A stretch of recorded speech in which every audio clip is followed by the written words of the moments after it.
Welcome to the third episode in a Legendarium series about the life and reign of King William II of England. In parts 1 and 2, we talked about how William inherited and kept the throne. In part 3, we will talk about how William's wars in Wales and Normandy eventually brought him into conflict with the English Church for a second time. In 1093, King William II suffered a serious illness that led him to reconcile with leading churchmen, in part by returning land that he stole from the church earlier in his reign. After making a full recovery, King William headed west to wage war against the Welsh.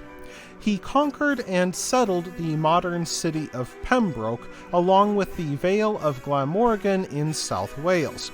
King William also won the loyalty of several Welsh princes.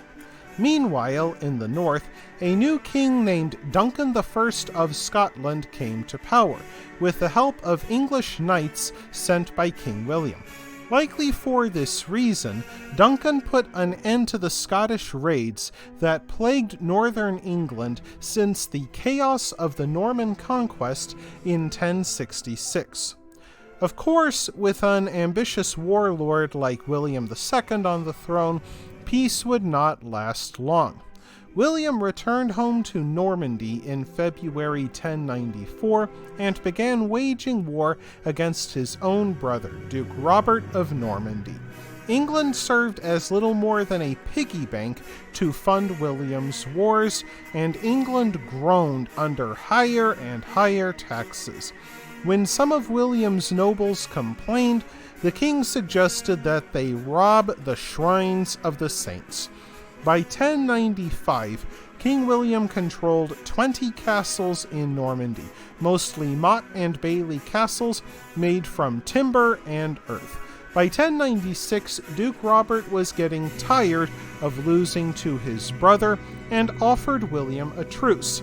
If William agreed to fund Robert's crusade to fight in the Holy Land, then William could have control of Normandy while Duke Robert was away. William immediately agreed to the offer. Of course, to fund Robert's crusade, William raised taxes again on his already overburdened English subjects. On top of that, William rethought his peace with the church and began plundering monasteries and shrines to pay for Normandy. Anselm, the Archbishop of Canterbury, grew so fed up with William's pillaging that he took his case to Pope Urban in Rome. However, since William was funding Robert's crusade, which Pope Urban had called for, the Pope chose to support King William over his own archbishop. Needless to say, this did nothing to endear William to the English church, and church scholars turned against the king with a vengeance. They especially condemned William's foppish court, where men adorned themselves with ermine and fox fur robes, knee-length tunics, surcoats, all decorated with tassels, feathers, and pearls. Of course, it wasn't just William's court doing this. Though William was usually fighting a war or two, these were small-scale conflicts compared to the Viking and Magyar invasions of the early Middle Ages. Europe had become, on the whole, more peaceful and more prosperous, and the nobles were spending their extra cash on fancy dress. Of course, the monks' angry writings about William's fancy dress referred to another fear of theirs. William was one of the few kings of this era who never married, took a mistress, or had children, as far as we know. In a hereditary monarchy, that was unheard of, and it led many to believe that William was a homosexual. At least one historian from the time wrote of him having affairs with men. Of course, if this did happen, it was behind closed doors, and we have no way to know for certain. Regardless, the lack of an heir made William more vulnerable to rebels who could promise the Norman barons of England something that William could not or would not give them, an heir to the throne.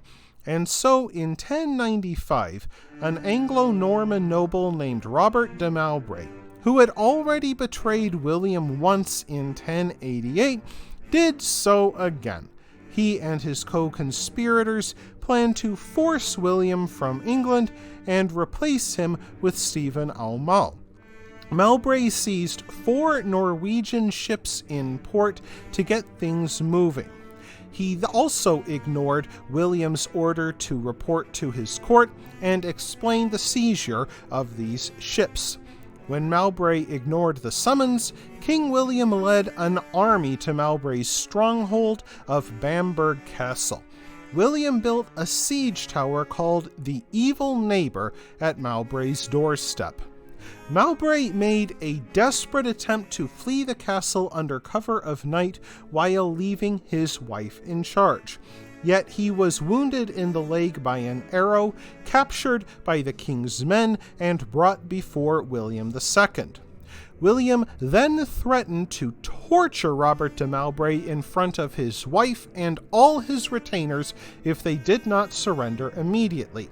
Not surprisingly, de Mowbray's wife did as William demanded. Robert de Mowbray got off surprisingly easy. He was forced to take monastic vows and spend the rest of his days in a monastery. But one of his lieutenants, William of Eu, was blinded and castrated by a vindictive King William. With such cruel means, King William had kept his throne, but for how long? We will find out in the next episode.